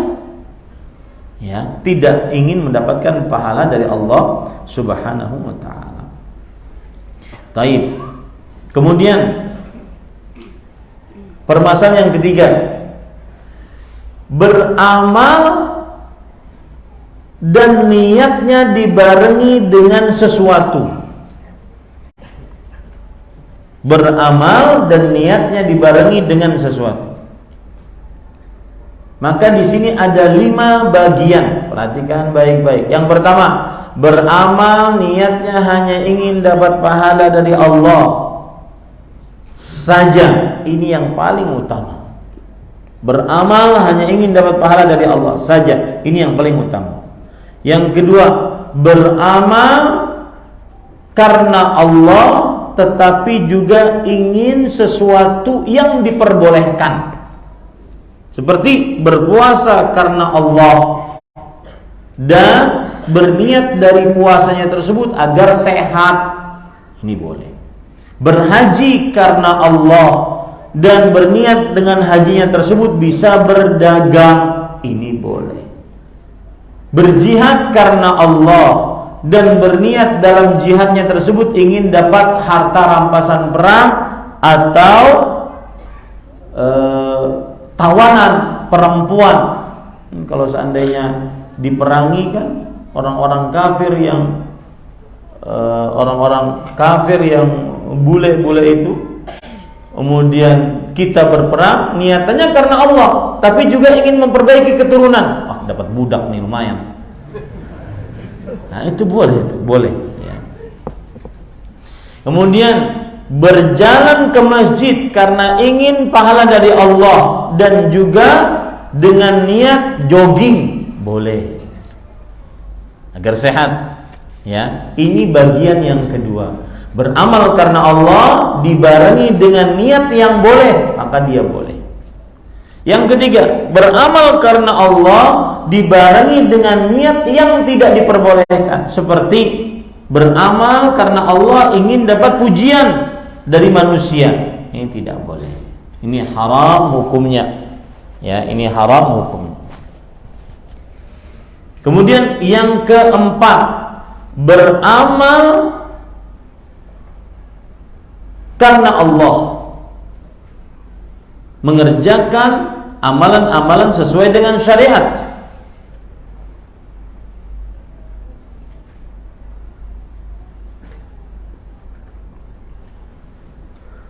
Afwan, yang keempat bukan begitu. Yang keempat adalah beramal amalan syar'i, tetapi niatan awalnya bukan karena Allah. Contoh, berpuasa tadi, puasa amalan syariat, tapi niatan awalnya agar sehat, maka ini adalah tidak boleh, haram. Berjihad, amal jihad, tetapi niatan awalnya ingin dapat harta rampasan perang, ingin dapat tawanan, budak cantik, hanya itu dia niatkan, maka ini tidak diperbolehkan. Maka ini tidak diperbolehkan. Ini masuk ke dalam surah Al-Isra ayat 18. Kemudian para ikhwan yang dirahmati oleh Allah Subhanahu wa taala, yang kelima, yang terakhir, beramal dengan amalan yang tidak diperbolehkan kecuali hanya untuk Allah, tetapi dia mencarinya untuk pujian manusia, harta manusia, maka ini adalah haram dan pelakunya berdosa. Baik. Permasalahan selanjutnya, berdusta untuk agar tidak dianggap riya. Assalamualaikum, waalaikumsalam. Gimana hari ini ke Senin, puasa enggak? Kayaknya enggak deh, padahal dia puasa. Boleh enggak? Dia berdusta seperti itu agar tidak diriya, agar tidak dianggap riya. Oh, Masjid Al-Ikhlas di Dukuh Bima siapa yang bangun? Yang penting bukan saya deh, padahal dia yang bangun. Maka ini tidak boleh. Tidak boleh berdusta agar tidak dianggap riya. Bisa dia katakan yang bangun adalah salah seorang dari kaum muslimin, tidak perlu dia ucapkan. Yang jelas tidak boleh berdusta. Ini para ikhwan yang dirahmati oleh Allah Subhanahu wa taala. Terakhir, permasalahan terakhir, perkara-perkara yang dianggap riya padahal bukan.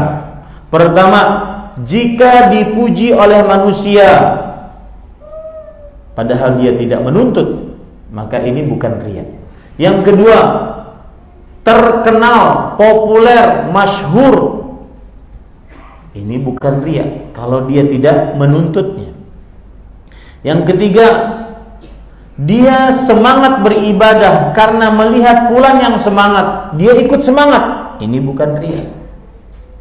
Yang keempat, memperbagus penampilan, baju, penampilan, kemudian bau tubuh, minyak wangi, maka ini bukan riya.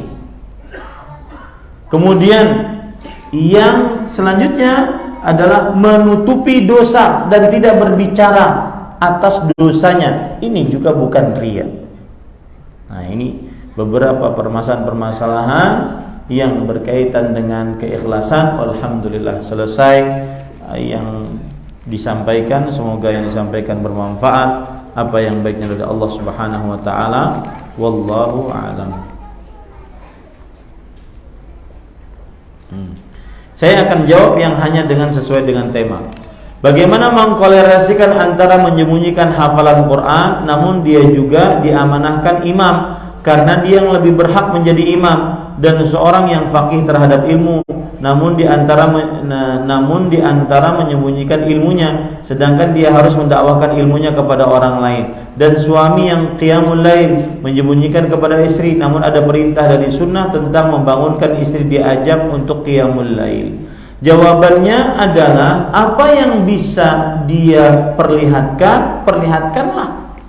Karena di situ disyariatkan untuk diperlihatkan. Seperti tadi hadis membangunkan istri, itu dapat rahmat Allah. Rahimallahu imra'an qama minal lail fa shalla thumma ayqadha zawjatahu fa shalla fa in abad nadaha fi wajhil. Allah merahmati seorang suami yang bangun malam lalu dia sholat, lalu dia membangunkan istrinya, lalu istrinya sholat. Jika istrinya enggan, maka dipercikkan air di wajah istrinya. Ini menunjukkan saling tolong menolong dalam kebaikan, dan itu disyariatkan. Kalau begitu, sang suami dia sholat malam, kemudian dia bangunkan istrinya, kan sholat malam tidak diketahui oleh istrinya. Wallahu a'lam. Jadi apa yang bisa dilakukan secara nampak, maka kerjakanlah dan jagalah niatnya. Yang tidak sesuai dengan tema saya tidak jawab. Ketika kita dizalimi oleh manusia namun kita ikhlas atasnya karena Allah, apakah ini akan menjadikan sebuah amalan? Nah, ini salah penggunaan kata ikhlas. Apa yang dimaksud ikhlas di sini? Lebih tepat penggunaan kata apa? Dizalimi manusia, tapi saya tidak membalas, saya ikhlasin aja. Hah? Rela. Ya, apa? Rela, ridho. Lebih tepat kata ridho, bukan kata ikhlas. Dicuri sendal, maka pada saat itu saya ridhokan aja lah. Nah, itu jadi ibadah kepada Allah, bukan saya ikhlaskan. Karena ikhlaskan itu adalah ibadah kita kepada Allah, baik itu mengerjakan kewajiban atau menjauhi larangan. Allahu a'lam.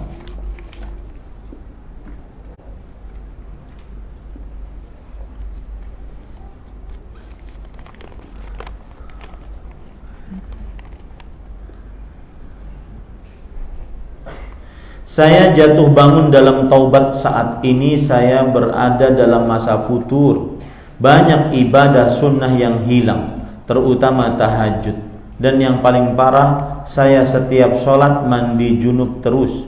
Saya ikhwan 25 tahun, belum menikah. Dan setiap saya berbuat dosa, hati saya tidak tenang, penuh was-was gelisah. Bagaimana solusi untuk keluar dari zona ini? Saya pun kehilangan nikmat menangis dalam berdoa. Jawabannya yang paling utama, saya sering mengatakan perkataan ini, la ta'ata la sa'adata illa bi ta'atillah. Tidak ada kebahagiaan kecuali dengan mengerjakan ketaatan kepada Allah. Wala ta'ata illa bi'aunin minallah. Tidak ada ketaatan kecuali dengan pertolongan dari Allah. Maka minta tolonglah kepada Allah. Minta tolong kepada Allah. Jangankan kita, Nabi Muhammad SAW. Sekarang sebagian orang itu kalau berdoa kepada Allah mintanya selalu perkara dunia, harta, tahta, wanita, perkara dunia. Dia tidak minta kepada Allah untuk dimudahkan ibadah, mengerjakan ketaatan, menjauhi larangan. Minta kepada Allah. Nabi Muhammad SAW minta kepada Allah akan hal ini. Bukankah beliau berdoa, Allahumma hdini wa saddidni, ya Allah beri aku petunjuk dan tunjuki selalu aku kebenaran. Berdoa kepada Allah. Dan ini yang paling utama, yang bisa membuat hati seseorang akhirnya tegar di dalam bertobat kepada Allah dan istiqamah dalam bertobat kepada Allah. Berdoa kepada Allah. Rasulullah SAW berdoa, Allahumma aslih li sya'ni kullah wa la takilni ila nafsi tarfata ain. Ya Allah, perbaiki seluruh urusanku. Jangan sandarkan, lihat doa Nabi. Doa Nabi itu wahyu. Jangan sandarkan diriku kepada diriku walau hanya sekejap mata. Sebagian orang yang bertobat menyandarkan dirinya kepada dirinya. Ya, dia sangka dia kuat melawan syahwat melihat film porno. Dia sangka matanya kuat melihat syahwat tante-tante goyang pantat. Dia sangka begitu. Doa kepada Allah Subhanahu wa taala. Dan saya mencium dosa yang disebutkan oleh penulis ini, yaitu dosa mata yang berakibat kepada masturbasi. Maka saya katakan para ikhwan, siapa yang diuji oleh Allah dengan melihat hal-hal yang diharamkan, ini nasihat untuk saya pribadi sebelum Bapak Ibu saudara-saudari sekalian. Siapa yang diuji oleh Allah dengan melihat hal-hal yang diharamkan oleh Allah, maka yakini baik-baik. Satu, matamu adalah nikmat dari Allah. Maka gunakanlah nikmat tersebut untuk ketaatan, dan itulah tanda bersyukur atas nikmat. Kalau tidak, akan dicabut nikmat tersebut oleh Allah Subhanahu wa taala. Yang kedua, mata itu akan dimintai pertanggungjawaban oleh Allah. Tidak ada antara kita dengan Allah satu orang penerjemah pun. Allah akan bertanya langsung kepada kita tentang mata kita, apa yang kita lihat.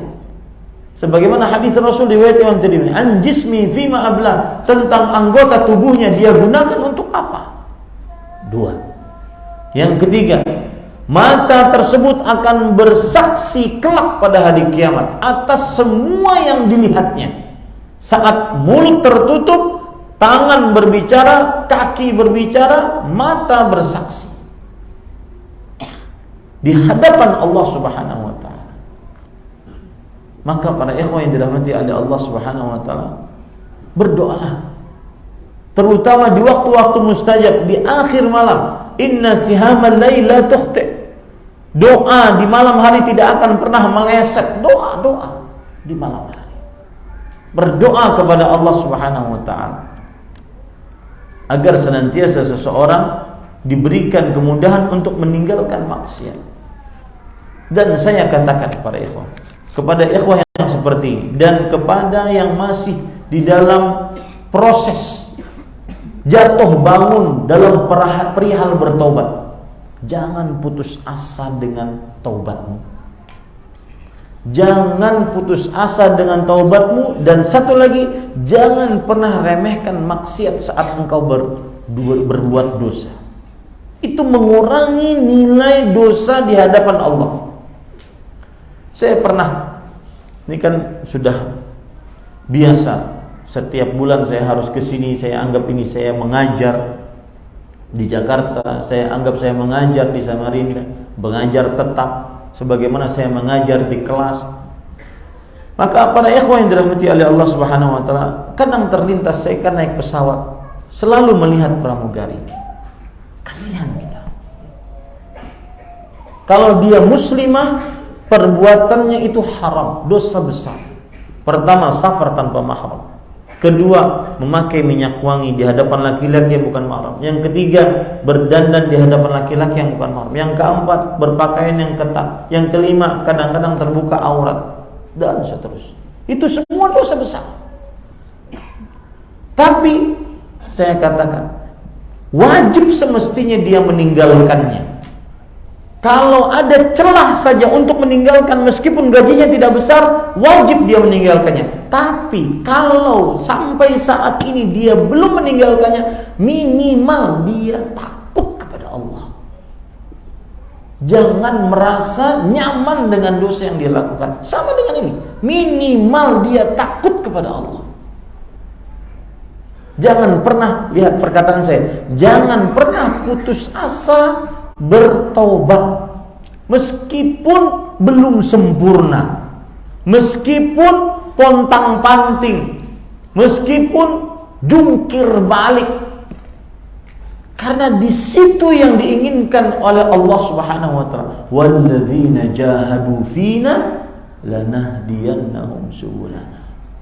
Orang-orang yang berjuang di jalan kami, sungguh kami akan berikan petunjuk kepada jalan-jalan kami. Sebesar perjuanganmu, sebesar itu pula petunjuk dari Allah Subhanahu wa taala. Jangan pernah putus asa dalam bertaubat meskipun jungkir balik. Saya pernah ditanya oleh seorang pemuda, "Ustaz, sulit Ustaz. Saya punya harddisk eksternal, saya download 1 GB film porno. Setelahnya saya download lagi, habis itu saya hapus. Mendengar ceramah itu saya hapus. Tapi sepekan kemudian saya download 20 GB. Saya nontonnya kadang-kadang sambil nangis, sambil istighfar, tapi nggak bisa lewat. Karena dia memang mencandu, membuat kecanduan, lebih kecanduan daripada narkoba. Dan itu terbukti ilmiah. Maka saya katakan bertobat. Jangan putus asa dari bertobat. Selama bertobat, engkau akan aman. Misalkan nih, malam ini setelah dengar ceramah ini masih nonton yang gitu, maka sholatlah 2 rakaat, bertobatlah kepada Allah. Kalau seandainya dan semestinya tidak terjadi, besok lagi terjadi, sholatlah 2 rakaat, bertobatlah kepada Allah. Sampai nanti akhir Allah mengatakan, "I'mal ma syi'ta faqad ghafartu." Berbuatlah sesukamu, aku ampuni dosa-dosa. Karena taubatnya yang Allah inginkan. Ini pada ikhwan yang dirahmati oleh Allah Subhanahu wa taala. Dan dari pertanyaan tadi kita bisa ambil pelajaran buruknya maksiat, membuat hati keras, tidak menangis. Ya, buruknya maksiat. Benar sabda Rasulullah SAW, "Idza adnabal 'abdu nukitat fi qalbi nuqtatun sauda." Jika seorang hamba berdosa, ditorehkan pada hatinya satu noktah hitam. Fa idza naza'a wastaghfar saqula qalbu. Kalau dia melepaskan dosa tersebut, beristighfar, kembali bening hatinya. Fa in zada zidat alaihi hatta ta'lu qalbu. Kalau dia nambah noktah sampai menutupi hatinya. Itulah ran yang Allah sebutkan dalam Al-Qur'an surat Al-Mutaffifin, kalla bal rana ala qulubihim. Itulah ran, penutup hati. Makanya disebutkan, kadang-kadang kan ada begini. Ini saya mengkoreksi sebagian orang yang baru berhijrah. "Ustaz, kenapa sih? Saya kan baru duduk pengajian." Itu ibu-ibu itu yang sudah lama pengajian kayaknya paling solehah sendiri. Maka sebenarnya itu ada perasaan semacam kegalauan di dalam hati. Saya kok nggak bisa seperti dia ya? Itu semacam masih ada di dalam hati, ron, penutup hati, susah menerima nasihat. Maka saya katakan sekali lagi, jangan putus asa dari bertobat, meskipun sulit, meskipun jungkir balik, semua dari kita tahu itu. Ya, sholat malam yang sudah lama ditinggalkan. Setiap pagi yang aturan baca Quran, di sini handphone. Kenapa megangnya yang kiri? Sedangkan kalau baca Quran ngantuk. Ya, benar-benar musibah para ikhwan yang dirahmati oleh Allah. Tetapi teruslah, berusaha terus, jangan pernah putus asa dari maksiat. Nah, sudah jam 20. Ini yang bisa saya sampaikan. Apa yang baik dari Allah Subhanahu wa taala. Mohon maaf tidak cukup waktunya kita jawab semua. Semoga apa yang disampaikan bermanfaat dan semoga kita diwafatkan dalam keadaan husnul khatimah. Kita cukupkan dengan kafaratul majlis.